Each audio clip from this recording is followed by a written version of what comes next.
देखते टाइम तो बड़ा सर्च करते होगे तुम लोग, सेक्स इन दी जेल, ये सब वो सब, बट तुम्हें पता है अब ये रियलिटी में हो भी सकता है, क्योंकि Punjab became the first Indian state जहाँ पर जेल में जो प्रिजनर्स हैं उन लोगों को मौका मिलेगा सेक्स करने का। यानी कि जो प्रिजनर्स हैं वो क्वालिटी टाइम स्पेंड कर सकते हैं विद देयर पार्टनर्स जिनसे उनकी शादी हुई है, और if they wish to have a baby. इस चीज को पॉसिबल करने के लिए जो जेल की अथॉरिटीज होंगी वो इन्हें एक पर्सनल रूम प्रोवाइड करेगी जहाँ पे वो क्वालिटी टाइम स्पेंड कर सकते हैं। ये कैसा समाज है, यहाँ भले शरीफ लोगों को सेक्स मिले या ना मिले, पर अपराधियों के मनोरंजन का पूरा ख्याल रखा जा रहा है। एक तरफ देश का युवा हिला हिला कर मुट्ठल बनता जा रहा है और दूसरी तरफ जेल में अपनी सजा काट रहे अपराधी फुल मचा रहे हैं। तो बहनचोद से जेल क्यों बोले, ओयो ना कह दे। बस फर्क इतना ही तो है कि तुम जेल में ओयो की तरह पेलने के बाद चेकआउट नहीं कर सकते। तो हेलो दोस्तों, क्या हाल चाल, मैं बेरोजगार एक और नई वीडियो के साथ। तो दोस्तों, तुमने न्यूज़पेपर में या सार्वजनिक शौचालयों पर वो ऐड या पर्चे तो चिपके देखे ही होंगे जिनमें लिखा होता है गुप्त रोगी मिले हर सोमवार से गुरुवार। हाँ, बस वही ज्ञान और इलाज अब वहाँ से उठ के इंटरनेट पर आ गया है। तो आज ऐसी ही एक ज्ञान की देवी के बारे में बात करेंगे जिन्होंने ठेका लिया है कि वो पूरे देश को संभोग और संभोग जैसी हर एक चीज की छोटी से छोटी जानकारी देगी और देश में संभोग की जागरूकता फैलाएगी। और इन दीदी के चैनल का नाम है सेक्स शिक्षा। तो चलो दीदी से लेते हैं कुछ शिक्षा, क्योंकि जिंदगी में सबसे जरूरी चीज तो सेक्स ही है। तो दोस्तों, अपने अपने हेडफोन पहन लो, क्योंकि हमारे यहाँ पारिवारिक माहौल बिल्कुल नहीं होता है। और शुरू करते हैं आज का क्रियाक्रम। नोनेट मेंबर फॉलो कर पा रहे हो या नहीं? मेरे तो एक बात समझ में नहीं आती, जब तुम पूरे साल हिला हिला कर अपना नाम दुनिया के महानतम मुठबाजों में शुमार कर चुके हो, तो नवंबर में न हिला के खुद की कौन सी टंकी भर लोगे? अगर तुमने पूरे साल पूरी शिद्दत से मुठ मारी है तो बेंचो 30 दिन न हिला के कौन सा बॉडी बिल्डर बन जाओगे? बहुत इंटरेस्टिंग एंटी मास्टरबेटिंग प्रोडक्ट्स बताने जा रही हूँ जिससे तुम फॉलो कर पाओगे नोनेट मेंबर को। तो let's go. Number 1, hands of. ये एक एंटी मास्टरबेटरी च्युइंग गम है जो 6 आवर्स तक रिलीफ देती है मास्टरबेट करने से। एक तो ये च्युइंग गम वालों ने अलग ही आतंक मचाया हुआ है, मतलब हर बुरी लत ये छुड़वा सकते हैं, चाहे वो स्मोकिंग हो या मुट्ठी। थोड़े दिन बाद खड़ा करने के लिए भी च्युइंग गम आ जाएगी और उसका स्लोगन होगा च्युइंग गम चबाओ और अपने टावर में 5G के नेटवर्क पाओ। Number 2, anti masturbation cross. इसको यूज करने से तो आप अपने हाथ ही यूज नहीं कर पाओगे, तो ना रहेगा बास ना बजेगी बास। अगर हिलाना छोड़ने के लिए इतना सब कुछ करना पड़े ना, तो उससे अच्छा है या तो हाथ कटवा लो या लंड, फिर ना रहेगा हाथ या बास, और तब तो बिल्कुल नहीं बजेगी बांसुरी।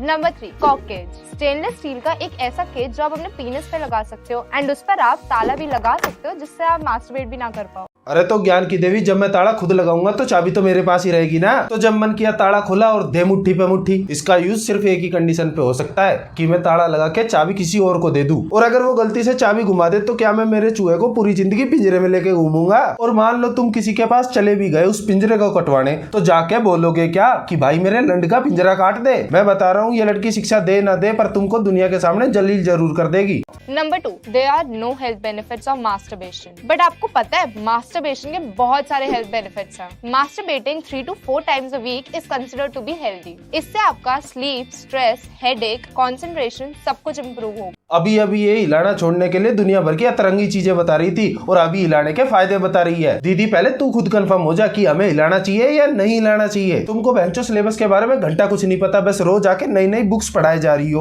और हम जैसों का क्या जो दिन में 3-4 बार हिला लेते हैं? ये हेल्दी है कि अनहेल्दी, ये तो बता जा। और खतरनाक भी है तो कितना खतरनाक है, क्योंकि हिलाना तो हम बंद करने नहीं वाले।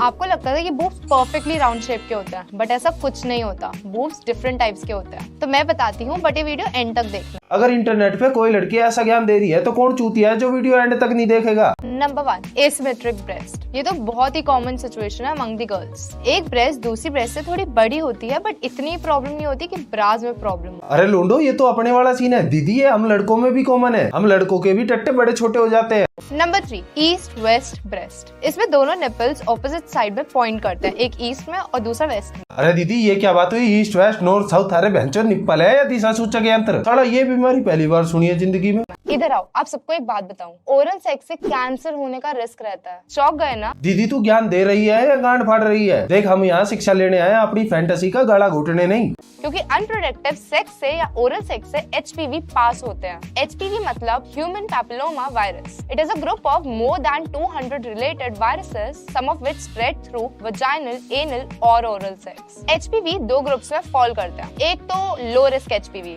इसमें कोई डिजीज नहीं होती, but still it can cause warts on और around your genitals, throat, anus और माउथ। एंड दूसरा है high risk HPV। They can cause several types of cancer. There are about 14 high risk HPV.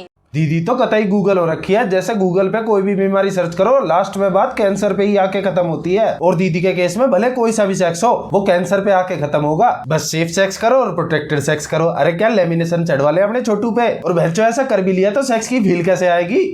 क्या तुम लड़कों ने कभी अपनी नाक नोटिस करी है? I mean, अगर नाक नोटिस करी है ना तो ये भी जान लो कि जो नाक का साइज होता है वही तुम्हारे डिक साइज से कोरिलेटेड है। ये मैं नहीं कह रही हूँ, बट ये general basic and clinical andrology की स्टडी कहती है। इस स्टडी में एक्सपर्ट्स ने कुछ ऐसा बताया कि मेरी तो हंसी छूट गई। जिन लोगों की नाक का साइज 1.8 इंचेस से छोटा होता है उनका Dick size around 4 inches something होता है, और जिन लोगों का नाक साइज 2 इंच या उससे ज्यादा होगा तो उनका जो डिक साइज होगा 5.3 समथिंग हो सकता है।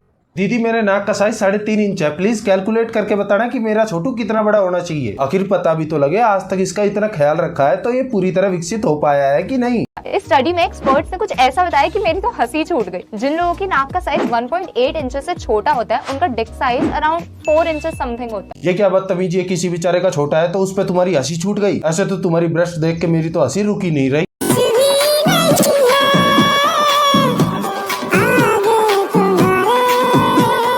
इस वीडियो को देखने के बाद अपनी नाक ऊंची करके चलोगे? अब तो हम लोगों को ये कहेंगे या नाक दिखे तेरे सूतड़ाम दे दो है ना।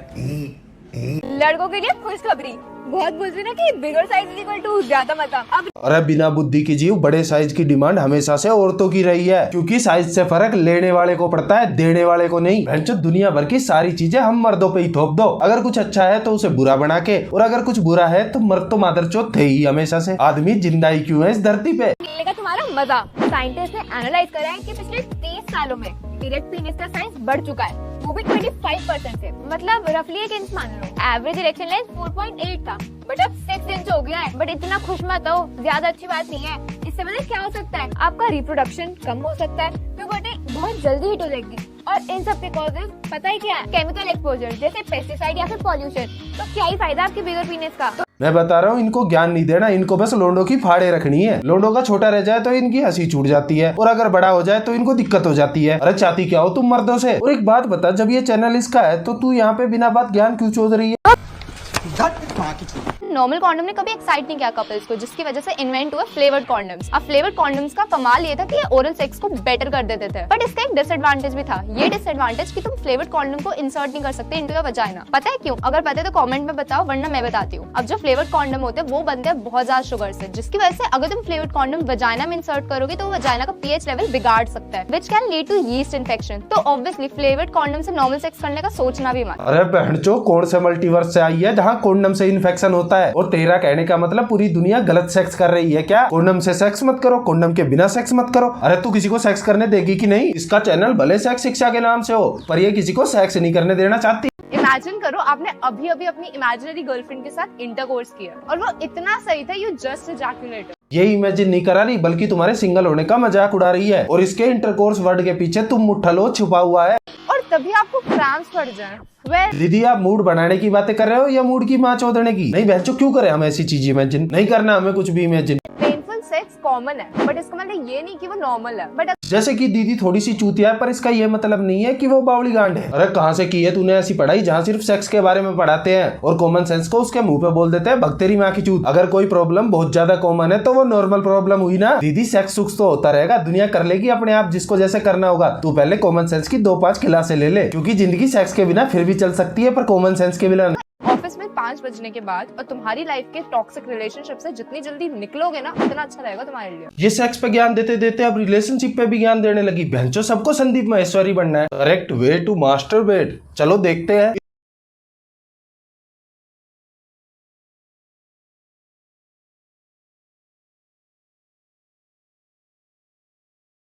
पूरी वीडियो में कहीं पे भी नहीं बताया कि हिलाने का सही तरीका क्या है। अब मैं कैसे हिलाऊं जब दीदी ने बताया ही नहीं कि हिलाते कैसे हैं? क्या मुझे मेरे नुन्नू को ईस्ट की तरफ पॉइंट करके हिलाना चाहिए? अरे नहीं, वेस्ट की तरफ पॉइंट करके हिलाना चाहिए। अरे भगाओ बहनचो दीदी के ज्ञान को, जैसे मर्जी हिलाओ। तो दोस्तों इस वीडियो से क्या शिक्षा मिलती है कि फ्री का ज्ञान उतना ही लो जितने में तुम्हारी गांड न लगे, और इंटरनेट पे मौजूद किसी भी जानकारी को सच न माने, और उनके बताए गए उपायों या नुस्खों को तो बिल्कुल ट्राई ना करे, नहीं तो किसी दिन ये तुम्हारे हाथों से तुम्हारी गांड में मिर्ची भरवा देंगे। और अगर कोई दिक्कत परेशानी है तो डॉक्टर को दिखाओ, उनसे डिस्कस करो, ना खुद डॉक्टर बने ना किसी चूतिया को बनने दे। धन्यवाद। तो दोस्तों आज की वीडियो के लिए सिर्फ इतना ही। अगर वीडियो अच्छी लगी है तो वीडियो को लाइक करो, और अगर भूले भटके चैनल पर पहली बार आए हो तो चैनल को सब्सक्राइब करो, क्योंकि दुनिया जान की सारी बकचोदी यही होती है। मैं चलता हूँ, मैं तुम लोगों से मिलूंगा बहुत जल्द एक और नई वीडियो के साथ। तब तक के लिए बाय।